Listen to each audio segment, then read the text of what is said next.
అవధాన వింధ్య సత్పూర సహ్యాద్రి శిఖరాగ్రాలు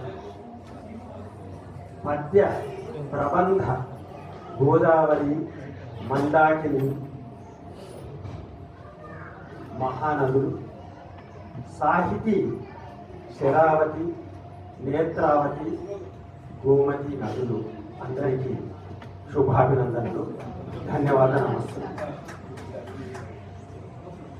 కనకధారా స్తవకము భాగ్యశ్రీ శతకం అంటూ అద్భుతమైనటువంటి ఇప్పుడు చూసాము. చాలా అద్భుతమైనటువంటి గ్రంథాలు ప్రతి ఒక్కరూ పఠించడమే కాదు తమ ఇళ్లలో ఉంచుకోవాల్సినటువంటి గ్రంథాలు.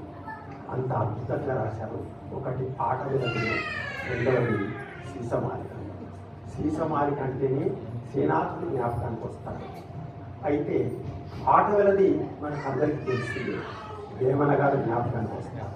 ఇక్కడ విచిత్రం ఏంటంటే కనకధార స్తవకం అంటే ఇంతకుముందు అధ్యక్షుల వారు చెప్పారు. పుష్పగుచ్చి కనకధార ఆదిశంకరుడు జ్ఞాపకం చేసేది. ఆదిశంకరులు కనకధార స్తోత్రం పఠించిన తర్వాతే అతను భాగ్యశ్రీని పొందాడు. అతను పొందలేదు, భారతదేశం 4 పీఠాలను పొందింది. ఆ కనకధార స్తోత్రం తర్వాత ఎటు నుంచి వెట్టి వెళ్ళాడు? ఒక కాలనీ నుంచి కేదారనాథ్ వెళ్ళాడు. అక్కడ శృంగేరి నుంచి, పూరి నుంచి, ద్వారక నుంచి జోషిమఠ్ బద్రీనాథ్ దగ్గర వరకు 4 పీఠాల భాగ్యశ్రీని భారతదేశానికి ఆ కనకధార స్తోత్రం ద్వారా అందించాడు. అట్లాగే ఈ మల్లయ్య గారు, మల్లముల కనకయ్య గారు ఈరోజు కనకధార స్తవకాన్ని తన పేరు అని అనుకుంటాడు. కానీ ఇది చదువుతుంటే ఆయన ఆదిశంకరుల అంశం అనిపిస్తుంది. ఎందుకంటే ఒక మనిషి గుండె గాయాల్లో నుంచే గేయాల గాంధీవాలు భరిస్తాయి. ఆయన ఎంత ఇబ్బంది పడ్డాడు. బంధువుల నుంచి, ఉద్యోగరీత్యా, కుటుంబాల రీత్యా అనేక ఆర్థికపరమైనటువంటి ఎన్ని సమస్యలు ఎదుర్కొన్న తర్వాత తనకు సంబంధం లేని, తన వృత్తికి సంబంధం లేని ఒక కొత్త ప్రవృత్తిలో ఈ రకంగా, ఎందుకంటే ఆయన ధనాగార మహానిర్వహణాధికారి, ఒక బ్యాంకు మేనేజర్, ఒక ఉద్యోగం చేస్తూ తనకు సంబంధం లేని ఒక సాహితీ ధనాగారాన్ని సృష్టించి ఈరోజు రవీంద్ర భారతికి హారతిగా అందిస్తున్నారు. ఎంత అద్భుతమైనటువంటి విషయం!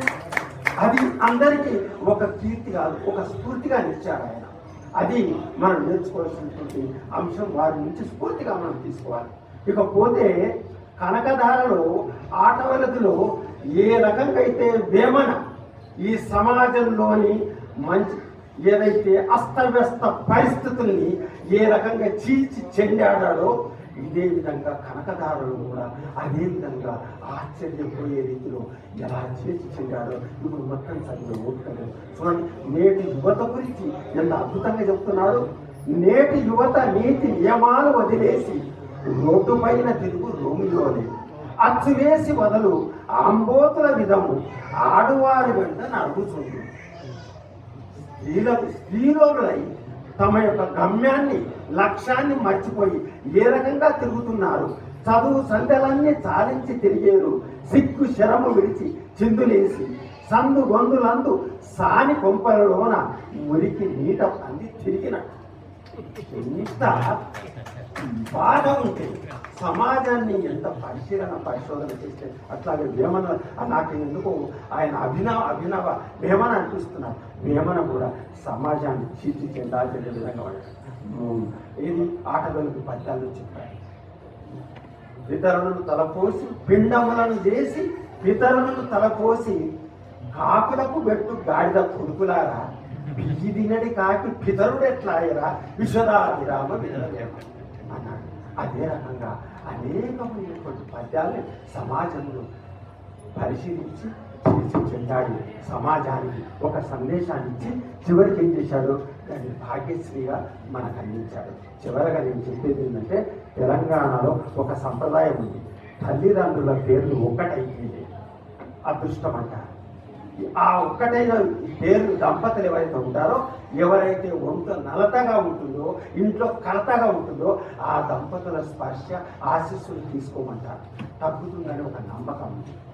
మల్లయ్య గారి తల్లిదండ్రుల పేర్లు మల్లమ్మ, మల్లయ్య, కనకయ్య, క్షమించాలి, మల్లమ్మ, మల్లయ్య. అంటే ఒకే పేరు గల దంపతుల స్పర్శతోనే కలతలు తగ్గిపోతుందంటే ఆ పేరు గల దంపతులకు జన్మించిన వాడు ఈ పుస్తకాలు రాయక ఇంకేం చేస్తాడు? మన మస్తకాలకు పని చెప్పాడు. వారికి నా శుభాభినందన అన్నారు.